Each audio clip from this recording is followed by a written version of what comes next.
Sagantaa yeroo kaayyootii kaayyoo maltiimiidiyaa qopheessuudhaan kan isin biraan ga'u maree nuti sigaa torbaniin keessummoota garaagaraa affeerrannee isin wajjiniin wal barsiisuu irratti kan nuti argamnu akkasumas immoo mudannoo isaan hojii isaan hojjetan keessatti dabarsanis walumaan kan ilaalaa jirru jechuudha.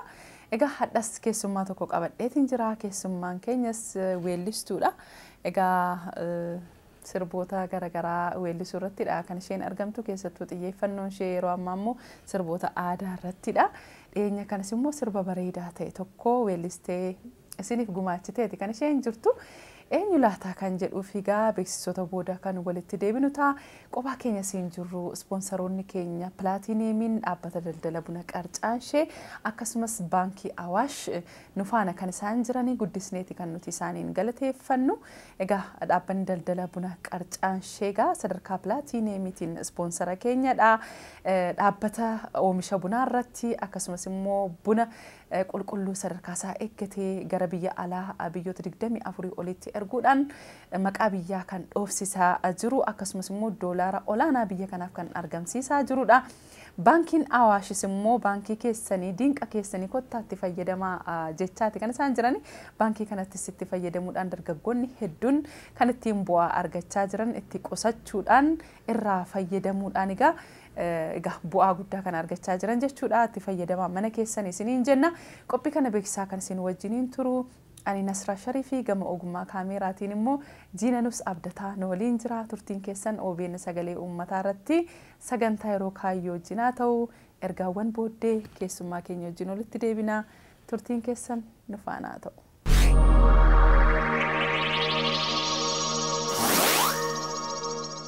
Guyyaa guyyaan jijjiiramuun bara baraan guddinni aadaa keenyadha. Bara baraan biqiltuu bunaa sanyii filatamaa miiliyoonaan lakkaa'amu bilisaan qonnaan bultootaaf raabsuun manneen barnootaa daandii fi bishaan lafa jalaa qonnaan bultootaaf ni mala jennees ijaarre. Teknoolojii haaraa qonna bunaa gara biyyaa galchuun biyya keenyatti madaqsuun dirree diriiraa irratti buna oomishuun homtuun hundursu. Buna eenyummaa keenya ibsu addunyaatti bifa adda addaan erguun biyyattii keessatti sadarkaa duraa irratti argamna. Aadaan keenya calaqqee keenya jennee buna qalaadhaan keessummoota addunyaa simanne. Maarree kana hundaaf qonnaan bultoonni ragaa keenyadha. Qarcaanshee Trading. Qarcaanshee Trading. Giddugala qunnamtii maamilootaa yaada gaafii fi komiiwwan maamiloota keenyaa fudhachuuf nu dandeessisu sarara bilbilaa kafaltiirraa bilisa ta'e 8980 qopheessinee isin tajaajilu irratti argamna. Tajaajilawwan baankichaa beekuu hoo barbaaddan komii fi gaafiiwwan kamuu hoo qabaattan kenniinsa tajaajilaa keenya irratti yaada qabdaniif dabalataanis chaanaaliiwwan miidiyaa hawaasummaa toora marsariitii fi iimeeyilii baankichaatiin gaafiiwwan yaadawwanii fi komiiwwan nuuf dhiyaataniif giddugalli qunnamtii maamilootaa keenya deebii barbaachisu kennuu irratti argama. Giddugalli qunnamtii maamilootaa yaadawwan gaafiiwwanii fi komiiwwan maamilootaa afaan afuriin jechuunis afaan Amaaraa, afaan Oromoo, afaan Tigriffaa fi afaan Ingiliffaatiin guyyoota ayyaana uummataa fi amantaa dabalatee lakkoofsa gabaabaa waamicha bilbilaa 8980 dabaree 3 sa'aatii 24f isin tajaajila. Sarara qunnamtii maamilootaa keenya diizaayina keessoo isaatiin bifa haaraadhaan gurmaa'ee hojjettoota keenya giddugala sarara qunnamtii maamilootaa gaafii keessan deebisuuf qophii ta'anii isin eeganiin sa'aatii 24f isin tajaajila. Giddugala waamicha bilbilaa kafaltiirraa bilisa ta'e 8980 Baankii Awaash. Asham loome koye. Asham loome koye.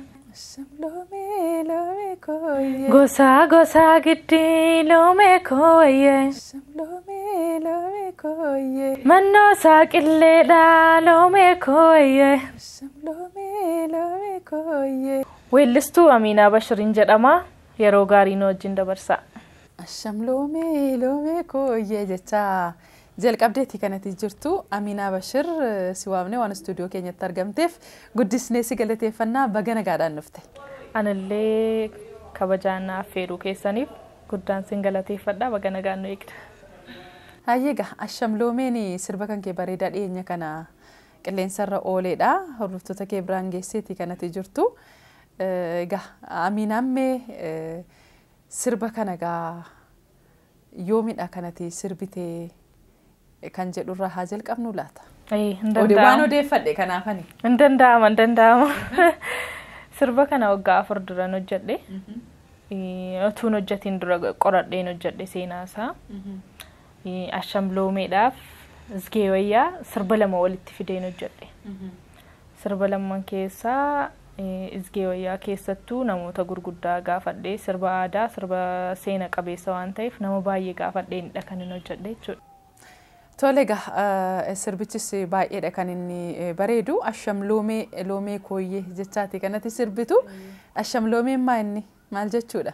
Ashamloomeen yeroo cidhaaciin 7 yeroo afuyyuu torbanitti amma torbeetti dibbee torbeen gaafa afummoo ashamloomee sirbama.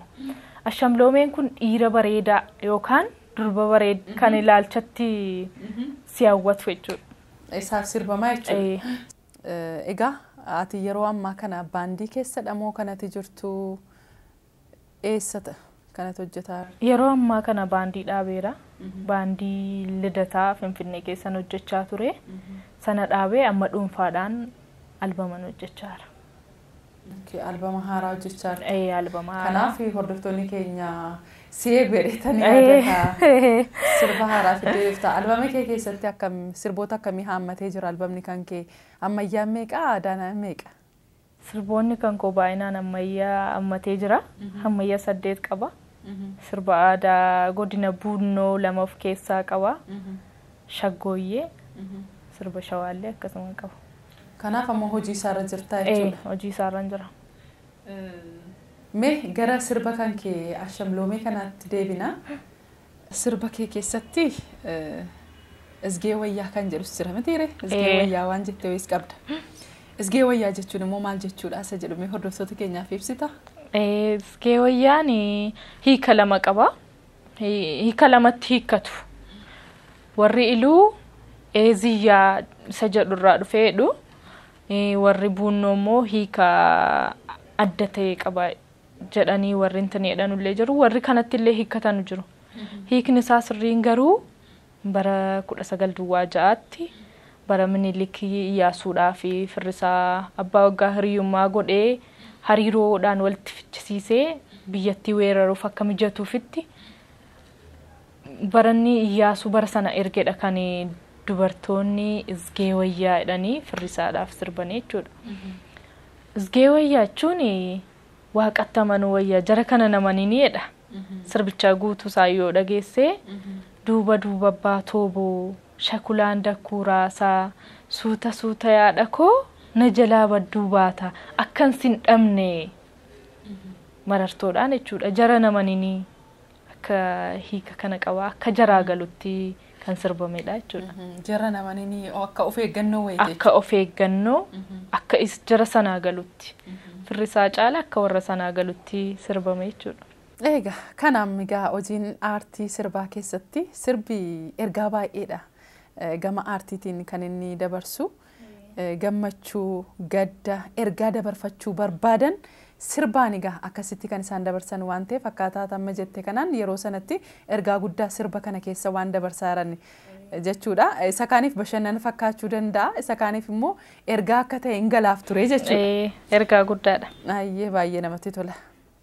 Tole egaa sirbi tokko gaafa hojjetamu aadaa naannaa sana jiru turizimii naannaa sana jiru waan baay'ee achi keessaa sirba sana keessatti kanatti argitu. Sirba kan kee keessattis immoo egaa godinni Lubbaaboor bakka hawwata turizimii hedduu ta'uudhaan kan isheen beekamtu. Iddoo babbareedaa ta'edha. Sirba kan kee hordoftoonni keenya illee kiliippii isaa ilaaluu danda'u. Bakka hawwataatti kan mul'atu fincaawwan jiru bakkee baay'ee namatti toludha kan mul'atu.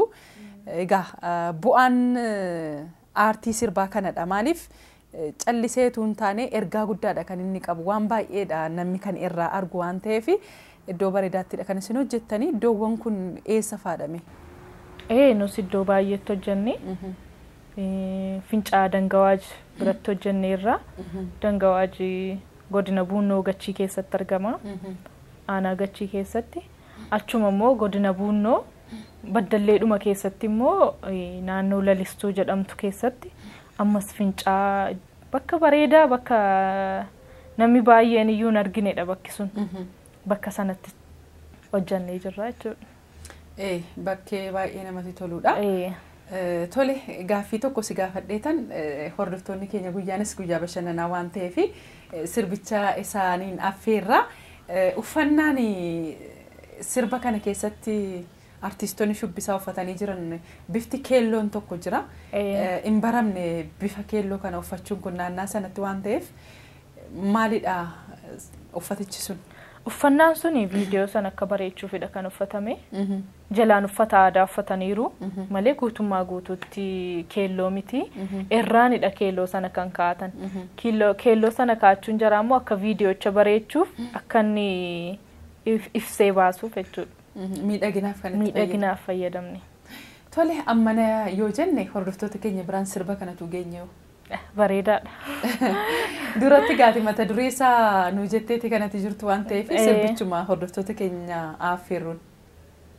Tole hordoftoota keenya gaa weellistuu Aminaa Bashir wajjiniin kan nuti jirru sirba isheen weelliste kana isin biraan geenyeetu kan walitti deebinu ta'a turtiin keessan OBN sagalee uummataa irratti sagantaa yeroo kaayyoo wajjinaa ta'u nu faana tura.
Giddugala qunnamtii maamilootaa yaada gaafii fi komiiwwan maamiloota keenyaa fudhachuuf nu dandeessisu sarara bilbilaa kafaltiirraa bilisa ta'e 8980 qopheessinee isin tajaajilu irratti argamna. Tajaajilawwan baankichaa beekuu hoo barbaaddan komii fi gaafiiwwan kamuu hoo qabaattan kenniinsa tajaajilaa keenya irratti yaada qabdaniif dabalataanis chaanaaliiwwan miidiyaa hawaasummaa toora marsariitii fi iimeeyilii baankichaatiin gaafiiwwan yaadawwanii fi komiiwwan nuuf dhiyaataniif giddugalli qunnamtii maamilootaa keenya deebii barbaachisu kennuu irratti argama. Giddugalli qunnamtii maamilootaa yaadawwan gaafiiwwanii fi komiiwwan maamilootaa afaan afuriin jechuunis afaan Amaaraa, afaan Oromoo, afaan Tigriffaa fi afaan Ingiliffaatiin guyyoota ayyaana ummataa fi amantaa dabalatee lakkoofsa gabaabaa waamicha bilbilaa 8980 dabaree 3 sa'aatii 24f isin tajaajila. Sarara qunnamtii maamilootaa keenya dizaayina keessoo isaatiin bifa haaraadhaan gurmaa'ee hojjettoota keenya giddugala sarara qunnamtii maamilootaa gaafii keessan deebisuuf qophii ta'anii isin eeganiin sa'aatii 24f isin tajaajila. Giddugala waamicha bilbilaa kafaltiirraa bilisa ta'e 8980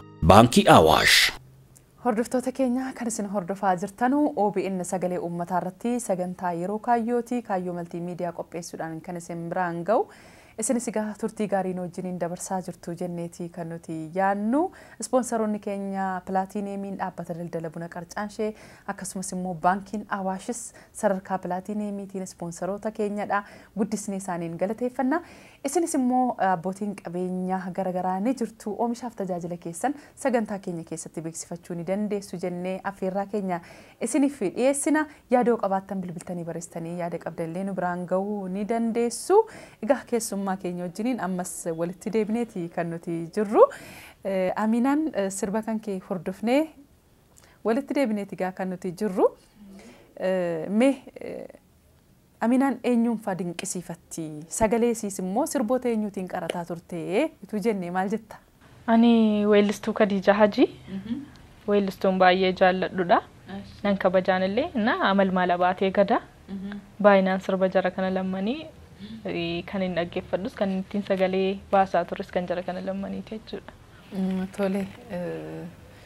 Mee sagaleedhaan waan dhageessistamu akkamre? Hin danda'ama. Aadaa bareeda qabna injiru kan kenna gitu seenaa bareeda qabna injiru kan kenna gitu meeshaa faaya Oromoo kitulluun bitu. Kan amal maal isin irraanfanne? Kan amal maalaa? Kan seen dursuu qabanu ture natti fakkaata. Rakkoon qaba. Kan gafummaatti. Kan gafummaatti. Rakkoon qaba. Bona kulee ija kulaan si maaleen qabu tol qobana dhiftee of naawee awwaalaalee babangaal himimaanii nuuf jolleesse yaanni kan kee na bochiise. Namatti tola sagaleen keessi bareedaadha. Mee Aminaan maaliin bashannanti? Yeroo baay'ee tuni namoota baay'ee wajjin yeroo koo dabarsee sunillee na gammachiisa. Sanarra garuu namoota wajjin taa'anii taphachuu. Kun baay'ee na gammachiisa. Namoota wajjin taphachuun na gammachiisa.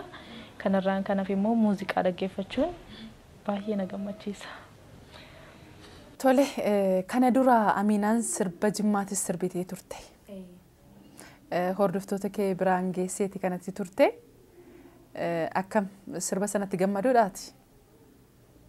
Amma waan afeetu jira jettamoo? Wanta fee jiras jedhee yaada. Yeroo sanatti akkammaa yeroo ilaalutti waan baay'ee tafe sirba sanarratti. Uffannaan uffadhellee, haalan itti rifeensa dhaadhellee. Waan baay'ee tafa baqa viidiyoo isaarratti waan baay'ee waan sirrachuu qabu tafadhee yaada. Amma gaa namni tokko waan tokko gaafa hojjetu barnoota ta'aaf. Sanarraa maal baratte? Amma fakkeenyaaf namni yaada garaagaraa sii kennuu danda'a. Sirba kanarratti kun hanqina qaba, kun iddoo akkasiiti jedhee yaada sii kenna. Sanarraa maal baratte? Barumsa guddaan irraa argadheeni. Akka kootti viidiyoon duraan hojjedhe sunillee baay'ee ilaalamuu baatullee kiliipiin taansee hojjedhuuf ana barumsa guddaa naa ta'eera jechuudha. Akkam barbaadutti akkam fedhutti waan sirraatu qabu waan hundayyuu sirreessee kan hin hojjedhe yaada. Kanarraas immoo hanqinni hin dhabamu. Kan itti aanutti immoo waan bareedaa hojjedhee dhufuudhaaf immoo abdiin qabu. Egaa namnis gaafa mana taa'ee ilaalu maaliif gadi buuteen qoratu maaliif gadi bu'een qoratu maal akkasitti aadaan keenya jedhanii mana taa'anii ilaaluu danda'u waan ta'eef isinirraa waan guddaadha kan eegamu. Gadi bu'anii qoratanii irratti hojjechuu irratti hojjetameera jenna malee baay'eetu afa aadaan uummata kanaa gadi ba'uu irratti jechuudha. Xiyyeeffannoon keessanis yeroo ammaa irra caalaan keessan dhimma aadaa irratti waan ta'eef namatti tola. Yeroo ammaa kana maal hojjechaa jirta ammati? Sagantaalee adda addaa nan hojjedha. Kanarraan kan hafe albamiidhuma koon hojjetaa jechuudha. Yeroo koo baay'inaan albamii kootiif hin kenneera. Waltajjii adda addaa carraa waltajjii adda addaa argattee irratti hojjechuu carraa akka sanaa nan hojjedha. Weellistuu Khadijaajis sagantaa tokko qabattee irratti na waamti na hojjechiisti.